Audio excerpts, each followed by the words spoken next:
ನಮಸ್ಕಾರ. ಆರ್ಪ ನ್ಯೂಸ್ಗೆ ಸ್ವಾಗತ.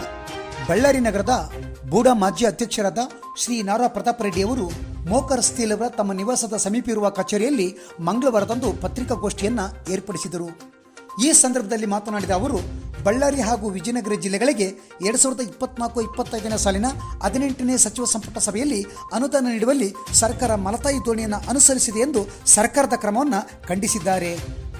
ಕಲ್ಯಾಣ ಕರ್ನಾಟಕ ಪ್ರದೇಶಾಭಿವೃದ್ಧಿ ಮಂಡಳಿಯಿಂದ ಬಳ್ಳಾರಿ ವಿಜಯನಗರ ಜಿಲ್ಲೆಗಳಿಗೆ ನಯ ಪೈಸೆ ಅನುದಾನ ನೀಡದೆ ಸರ್ಕಾರ ವಂಚನೆ ಮಾಡಿದೆ.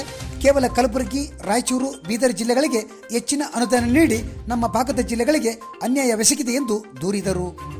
ಕಲ್ಯಾಣ ಕರ್ನಾಟಕದ ಬದಲು ಕಲಬುರಗಿ ಕರ್ನಾಟಕ ಎಂದು ಬದಲಾವಣೆ ಮಾಡಿ ಎಂದು ಸರ್ಕಾರದ ವಿರುದ್ಧ ಪ್ರತಾಪ್ ರೆಡ್ಡಿ ಅವರು ಆಕ್ರೋಶವನ್ನು ವ್ಯಕ್ತಪಡಿಸಿದರು. ಕಲ್ಯಾಣ ಕರ್ನಾಟಕದ ಅಭಿವೃದ್ಧಿ ಮಂಡಳಿ ಬಳ್ಳಾರಿ, ವಿಜಯನಗರ ಜಿಲ್ಲೆಗಳಿಗೆ ಅನುದಾನ ನೀಡುತ್ತಿಲ್ಲ. ಕೇವಲ ಕಲಬುರಗಿ ಹಾಗೂ ಬೀದರ್ಗೆ ಮಾತ್ರ ಕಲ್ಯಾಣ ಕರ್ನಾಟಕ ಅಭಿವೃದ್ಧಿ ಮಂಡಳಿ ಸೀಮಿತವಾಗಿದೆ ಎಂದರು. ನಮ್ಮ ಎರಡೂ ಜಿಲ್ಲೆಗಳ ಜನಪ್ರತಿನಿಧಿಗಳು ಇವರ ಇಚ್ಛಾಶಕ್ತಿಯ ಕೊರತೆಯಿಂದಾಗಿ ಸರ್ಕಾರ ಈ ರೀತಿಯ ತಾರತಮ್ಯ ಧೋರಣೆ ನೀತಿಯನ್ನು ಅನುಸರಿಸುತ್ತಿದೆ ಎಂದರು. ಈ ಎರಡೂ ಜಿಲ್ಲೆಗಳಲ್ಲಿ ನಾಯಕತ್ವದ ಕೊರತೆ ಇದೆ, ಸರಿಯಾದ ಲೀಡರ್ಗಳೇ ಇಲ್ಲ, ಇಲ್ಲಿನ ಜನಪ್ರತಿನಿಧಿಗಳಿಗೆ ಹೋರಾಟದ ಮನೋಭಾವವೇ ಇಲ್ಲ. ಹೀಗಾದರೆ ಇಲ್ಲಿನ ಜನತೆಯ ಮತ್ತು ಮಕ್ಕಳ ಭವಿಷ್ಯದ ಗತಿಯೇನು ಎಂದು ಆತಂಕವನ್ನು ವ್ಯಕ್ತಪಡಿಸಿದರು. ಜಿಲ್ಲೆಯಲ್ಲಿನ ಆಡಳಿತ ಸಂಪೂರ್ಣ ಕುಸಿದಿದೆ, ಯಾವ ಅಧಿಕಾರಿಗಳು ಸಕ್ರಿಯವಾಗಿ ಕೆಲಸ ಮಾಡುತ್ತಿಲ್ಲ ಎಂದು ಆರೋಪಿಸಿದರು.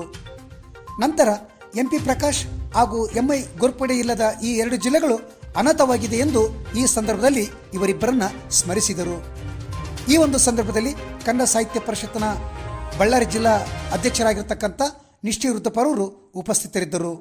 ವರದಿ BH ಶಣಪ್ಪ, ಜಿಲ್ಲಾ ವರದಿಗಾರರು, ಆರ್ಪ ನ್ಯೂಸ್, ಬಳ್ಳಾರಿ.